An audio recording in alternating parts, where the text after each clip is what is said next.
Big boss Malayalam season 7 ആരംഭിച്ചിട്ട് ഒരു മാസത്തിലേക്ക് അടുക്കുകയാണ്. നമ്മളൊരു top 5-ൽ ആരൊക്കെ ഉണ്ടാവാൻ സാധ്യതയുള്ള 5 മത്സരാർത്ഥികൾ. നിലവിലെ ബിഗ് ബോസ് സീസൺ 7ൻ്റെ പോക്കനുസരിച്ച് ഈ 5 പേരായിരിക്കും സാധ്യത എന്നുള്ളതാണ് നമ്മൾ ഈ വീഡിയോയിലൂടെ നോക്കുന്നത്. നിങ്ങളുടെ അഭിപ്രായം നിങ്ങൾ കമൻറ്റായി രേഖപ്പെടുത്തുക. നമുക്ക് സോഷ്യൽ മീഡിയയിലെ കമൻറ്റുകളും അഭിപ്രായങ്ങളും എല്ലാം ചേർത്ത് വെച്ചുകൊണ്ടാണ് ഒരു ടോപ്പ് 5-ൽ ഇവരൊക്കെ എന്നുള്ളൊരു രീതി നമ്മൾ ഉണ്ടാക്കിയെടുത്തത്. എന്തായാലും ടോപ്പ് 5-ൽ ഉറപ്പിക്കാൻ സാധ്യതയുള്ളൊരു മത്സരാർത്ഥിയായി പ്രേക്ഷകർ പറയുന്നു. ഒന്ന് ഡോക്ടർ ബിന്നി, ആദിൽ നൂറ. ഇവർ രണ്ടാളും ഇവരുടെ അഭിപ്രായങ്ങൾ വ്യക്തമായിട്ട് പറയുന്ന കൂട്ടത്തിൽ തന്നെയാണ്. അതുകൊണ്ട് തന്നെ ഇവരൊരു ടോപ്പ് 5-ൽ ഉണ്ടാവാൻ സാധ്യതയുണ്ട്. പക്ഷേ ഇവർക്ക് കുറച്ച് വീക്ക് പോയിൻ്റ് ഉണ്ട്. കുറച്ച് തമാശകളിലൊക്കെ ഏർപ്പെട്ട് കഴിഞ്ഞാൽ ടോപ്പ് 5-ലേക്ക് എത്തും എന്ന കാര്യത്തിൽ യാതൊരു സംശയമില്ലാത്ത 2 മത്സരാർത്ഥികളാണ് ഡോക്ടർ ബിന്നിയും അതേപോലെ തന്നെ ആദിൽ നൂറയും. പിന്നീട് ഒന്ന് ജിസയിലാണ്. തുടക്കത്തിലൊക്കെ ഗംഭീര മത്സരാർത്ഥിയാണെന്ന് തോന്നിച്ചെങ്കിലും ഇപ്പോൾ കുറച്ച് പുറകോട്ട് പോകുന്നുണ്ടെങ്കിൽ കൂടി ജിസയിൽ ഒരു ടോപ്പ് 5 ഉറപ്പിക്കാൻ സാധ്യതയുള്ള മത്സരാർത്ഥികൾ തന്നെയാണ് നിലവിലെ സാഹചര്യങ്ങൾ അനുസരിച്ച്. അതേപോലെ തന്നെ അക്ബർ ഖാൻ നല്ലൊരു ലീഡർഷിപ്പുള്ളൊരു മത്സരാർത്ഥിയാണ്.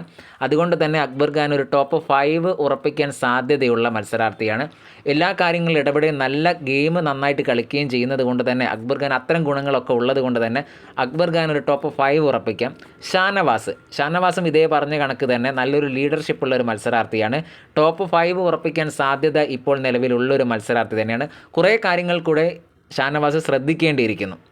പിന്നീടുള്ളത് അനുമോളാണ്. അനുമോൾ സ്റ്റാർ മാജിക്കിൽ ഒരു കുട്ടിയായി കണക്കാക്കിയെങ്കിലും ബിഗ് ബോസ് ഹൗസിലെത്തിയപ്പോൾ അനുമോളെടുത്തുനിന്ന് പ്രേക്ഷകർ പ്രതീക്ഷിക്കുന്നതിലപ്പുറത്തുള്ള പെർഫോമൻസാണ് അനുമോളെടുത്തുനിന്ന് കിട്ടിയത്.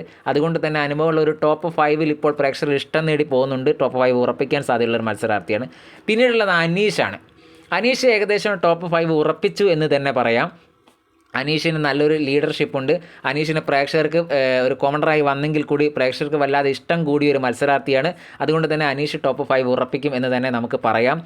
ഈ ഒരു കണക്കനുസരിച്ച് ടോപ്പ് 5-ൽ അക്ബർ ഖാൻ ഉണ്ടാവാൻ സാധ്യതയുണ്ട്. അതേപോലെ തന്നെ അനീഷുണ്ട്, അനു ഉണ്ട്, ഷാനവാസ് ഉണ്ട്, അതേപോലെ തന്നെ ഡോക്ടർ ബിന്നി. ഇവരൊക്കെ വരാനുള്ള സാധ്യത വളരെ കൂടുതലാണ്. നന്നായിട്ട് കുറച്ചുകൂടി മുന്നോട്ട് പോവുകയാണെങ്കിൽ ഈ കണക്കിൽ തന്നെയായിരിക്കും ടോപ്പ് 5 മുന്നോട്ട് പോവുക എന്ന് തന്നെ പറയാം. ഇനി ആരൊക്കെ വൈൽഡ് കാർഡായി വരും എന്നുള്ളത് നമുക്കറിയില്ല. എന്തായാലും നിലവിലെ സാഹചര്യം ഇങ്ങനെയാണ്.